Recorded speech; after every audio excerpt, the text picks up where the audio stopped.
Muy buenas tardes. Antes que todo, quisiera agradecer la amable invitación de los organizadores y a la vez excusarme ante ustedes por no poder asistir presencialmente a este evento por razones de fuerza mayor. Eh, Me han compartido una serie de temas relacionados con el metaverso, génesis y futuro de una nueva realidad, los cuales intentaré tratar de manera sucinta. En unos casos me detendré dependiendo de la profundidad que requieren, y otros quedarán a título de inventario para que ustedes puedan leer y profundizar en forma independiente. Respecto de qué mirada observo acerca de lo tecnodigital y cuál es la manera de interpretarlo, lo plantearía de una manera más amplia. ¿Cuál es la comprensión que todos nosotros tenemos acerca de las tecnologías? Si nos vamos al pensamiento clásico, para los griegos, la tecné era un arte, una expresión virtuosa del espíritu humano, era parte del arete, esta alma de la cultura que les llevaba a un saber hacer, a una especie de saberes eficaces, lo que Cofiñol después en la década del 60 denominó como eficacia en la acción. Sin embargo, la tecnología requiere de reflexión, de una conformación, de un conocimiento acerca de la tecné. La tecnología implica un estudio acerca del saber hacer. Por lo tanto, ahí tenemos ya una primera brecha respecto de la cual debemos dar cuenta. En sí mismas, las tecnologías son antropológicas, constituyen una forma de identidad. Stigler plantea que son espacios artificiales creados por el hombre para ser habitados por el hombre. Entonces depende de los contenidos, usos y fines, el sentido existencial que éstas toman para la humanidad. A mis estudiantes siempre le pongo el ejemplo de un cuchillo. Un cuchillo adquiere una dimensión virtuosa si lo uso para partir una manzana y compartir la generosidad de una fruta, pero también lo puedo usar para matar. Y por lo tanto, dentro de las pasiones humanas y de la transgresión del valor de la vida. Entonces, ¿qué ha sucedido con las tecnologías a través del desarrollo de la humanidad? Tuvo primero una evolución muy lenta desde el Homo habilis hasta lo que podríamos identificar actualmente como el Homo cibernético, en donde la dirección, la toma de decisiones y el control se ejerce de manera muy eficiente. La revolución informática se demoró 60 a 70 años en masificarse. Hoy día estamos en una realidad demandante de cambios disruptivos muy profundos y bruscos, muy rápidos. Entonces, ¿qué es lo que sucedió en esta transición evolucionista antropológico-filosófica? El hombre transitó desde una sociedad primitiva de tipo adaptativa en donde construyó utensilios para la supervivencia, pasando por una sociedad de la soberanía en que los hombres construyeron máquinas mecánicas que fueron cada vez más eficientes. Imaginen ustedes la Edad Media, para pasar a una sociedad disciplinaria donde las máquinas funcionaron por energía creada por el hombre. Piensen en los tiempos modernos, el uso del vapor, la energía eléctrica, después los hidrocarburos, hoy día las energías alternativas. Y actualmente estaríamos en una sociedad al control, donde la virtualidad adquirió un sentido preeminente en la vida humana. Deleuze distingue estas etapas. Estaría un poco en lo que Orwell detectaba en su obra 1984, cuando se anticipaba a esta especie de intervención en la vida humana a través de las tecnologías. ¿Y dónde está la diferencia? En este caso epistemológica, el comportamiento del conocimiento y cómo hacemos inteligencia. En que las categorías del mundo moderno fueron bidimensionales, es decir, estaban restringidas a tiempo y espacio. El espacio lo resolvió Galileo, si quiere construir conocimiento, mida, largo, ancho y alto. Y Einstein, como todo hombre sabio, explicó de manera simple lo complejo y dijo el tiempo humano es lo que mide el reloj.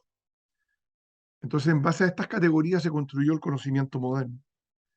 Sin embargo, en la actualidad, en esta transición cultural, la virtualidad incorpora una nueva categoría, el ciberespacio, dentro de la cual el metaverso sería uno de sus componentes. Y por lo tanto, las categorías de la transición cultural disruptiva son la tridimensionalidad. ¿En qué situación nos encontrarían? A mi modo de ver, dicho de una manera bastante desafiante, siendo oportunistas tecnológicos y además bastante ineficientes en el uso del potencial instalado. Consumimos información no más allá del 30% de las posibilidades y por lo tanto hay una capacidad ociosa muy grande, y esto es porque no hemos vivido un proceso de adaptación suficiente de nuestra inteligencia a estos nuevos contextos virtuales.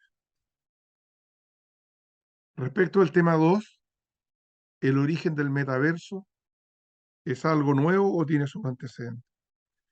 De manera simple, el metaverso, etimológicamente más allá del universo, yo diría que esto es un poco pretencioso desde el punto de vista humano. Yo hablaría de un metagea, más allá de la Tierra, de las posibilidades del hombre en su entorno. Eh, no más allá de los quasars, los hoyos negros, la antimateria. No tenemos capacidad intelectual todavía para comprender la complejidad de lo que eso significa. Pero es un concepto creado por Zuckerberg, creador de Facebook, que todos ustedes conocen. Él concibió este universo diseñado en tercera dimensión, donde coexisten muchos espacios virtuales que están disponibles para que los usuarios puedan trabajar, reunirse, jugar, socializar, establecer vínculos que van más allá del tiempo y el espacio. Ejemplos actuales que ustedes pueden reconocer: blockchain, que es el mercado electrónico; Axie Infinity, que es un juego que permite ganar dinero; Second Life, que a base de avatares que permiten que uno asuma una cierta identidad, puede ser parte de una comunidad virtual; Decentraland, que surgió anecdóticamente en Argentina y adquirió connotación mundial cuando comenzó a vender parcelas virtuales, es decir, esto ya existe, se transan en el mercado virtual de las Bitcoin y todo eso. Oculus, que son distintas ofertas de tecnología que permite establecer realidad aumentada; los simuladores que ustedes conocen de realidad aumentada y otras tantas tecnologías vinculadas. Eso en definitiva es el metaverso, algo reciente.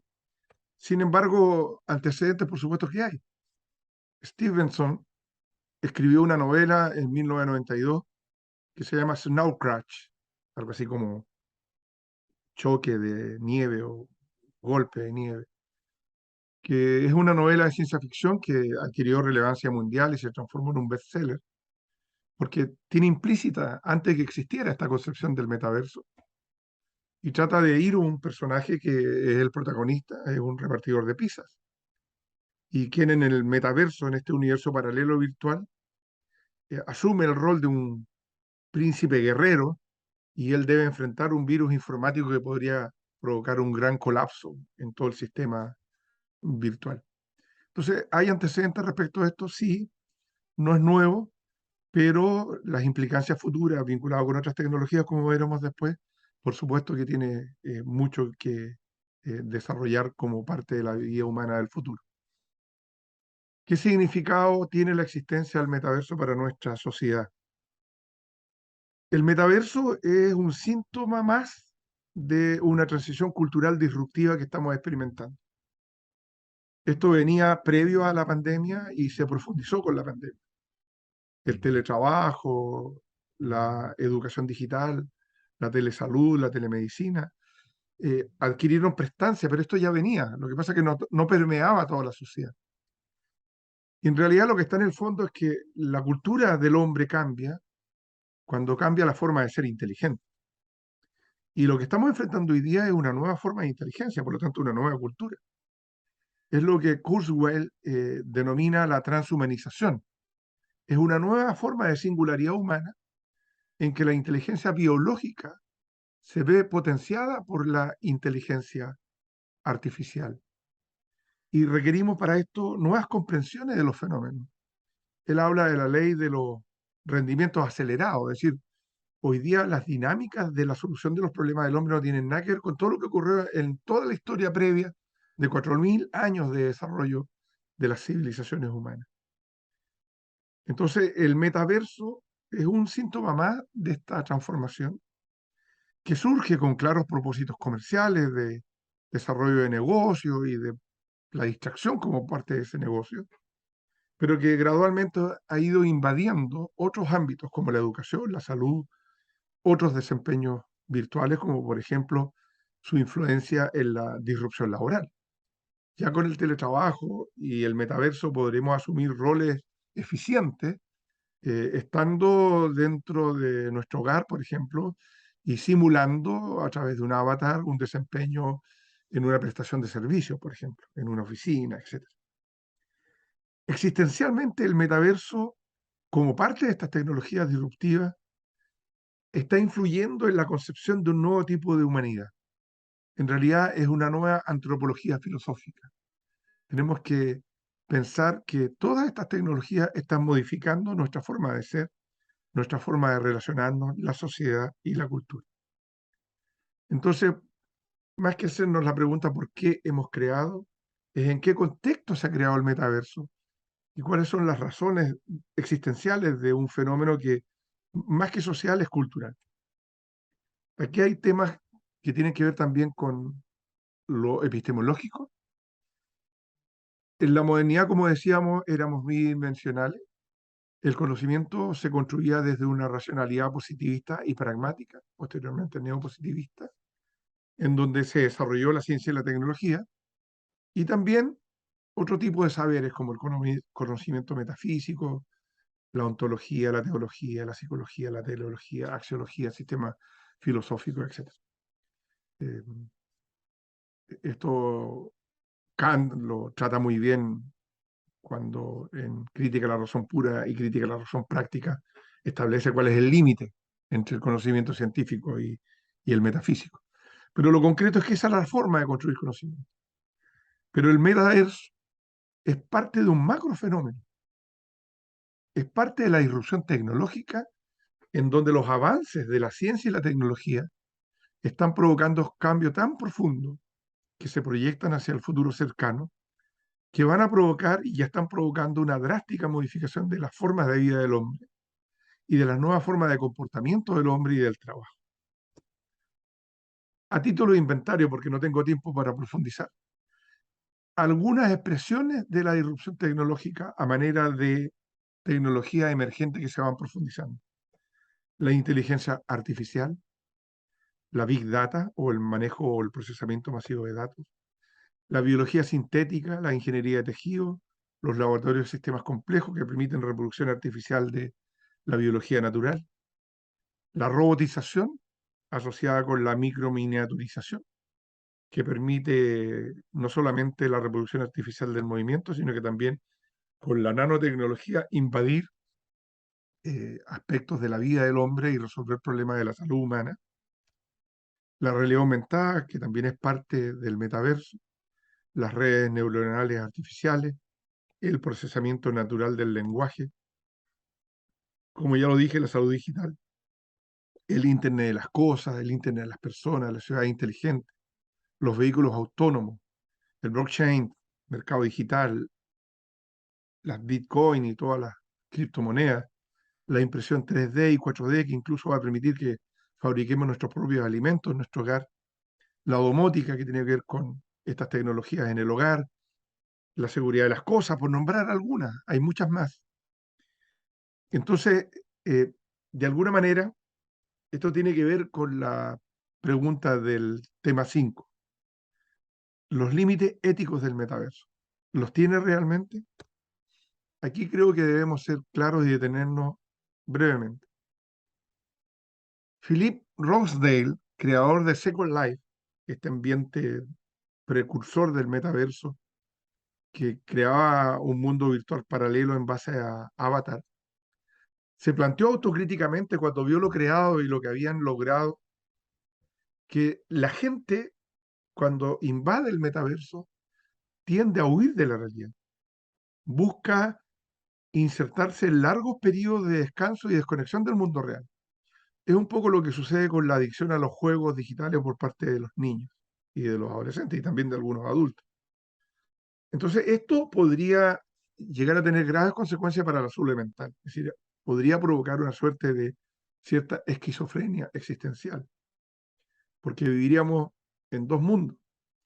En esta tridimensionalidad estaríamos en el mundo de los lugares, de las cosas, como dice Caster, y el espacio de los flujos, el mundo de la virtualidad, al mismo tiempo.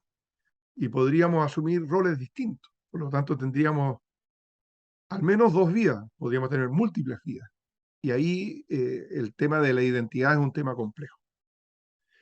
Y el problema es que el metaverso no tiene las mismas limitaciones del mundo objetivo. Constituye un mundo virtual donde se podrían expresar las mejores virtudes de los seres humanos, pero también los peores defectos de las personas. Y esto es válido para cualquier realidad humana. Ustedes saben que gran parte de lo que existe en el ciberespacio es la Internet oculta. Y ahí lo que ocurre es todo lo que pueda concebir la parte más negra del ser humano. Coordinar ataques terroristas, tráfico de drogas, trata de blancas. Entonces, la Deep Web es una expresión de esa contradicción. Pero el tema no está en la tecnología, sino que está en cómo el hombre le asigna contenidos, para qué usa la tecnología, volviendo al ejemplo del cuchillo, y cuáles son los fines. Entonces, los valores son permanentes y operan independiente del mundo en el que vivimos. Por lo tanto, no se trata de los límites del mundo objetivo o del mundo virtual. Se trata de la vivencia de los valores en el ser humano. Y ahí tenemos que aprender mucho de Max Scheler, quien plantea que los valores están ahí, per se, por sí mismos. El valor de la vida humana es per se. Cuando matamos a alguien, transgredimos un valor porque no tenemos conciencia. Es lo mismo que pasa con la ecología, con la naturaleza, con el respeto a los ancianos, a los niños. Todos los valores están, el valor estético está, el tema es si lo descubrimos o no. Por lo tanto, que sea en la virtualidad o en el mundo real, es lo mismo, el ser humano expresado en sus propias limitaciones y en sus propias virtudes. Respecto al tema 6, ¿qué harás tú con este fenómeno digital? Bueno, busqué mi mejor foto, es como para hacer alusión a algo personal. Respecto de mí, yo diría, siempre he soñado con dedicarme a lo que más me gusta, aparte del tenis y esas cosas, escribir. Yo sería feliz dedicándome exclusivamente a escribir.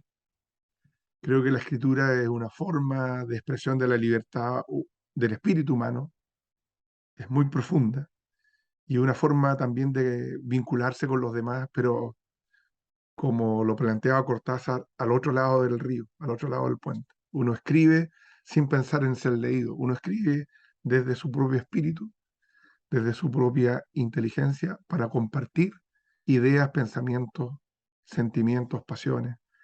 Y el lector está al otro lado. Se cruza el puente a través de lo escrito. Y el lector después verá qué interpretación, qué ritmo, qué intensidad emocional le dará a lo escrito. Entonces, bueno, a mí me gusta hacer modelos con la gente con la que trabajo. Somos bastante convocados a esto de repensar el futuro, modelando las tendencias del futuro. Entonces yo usaría el metaverso para asumir un avatar de un escritor dedicado exclusivamente a eso. De hecho, estoy comenzando un libro que tiene que ver con esto, que se denomina Humanidad Tridimensional, el ocaso de los metarrelatos y las nuevas utopías.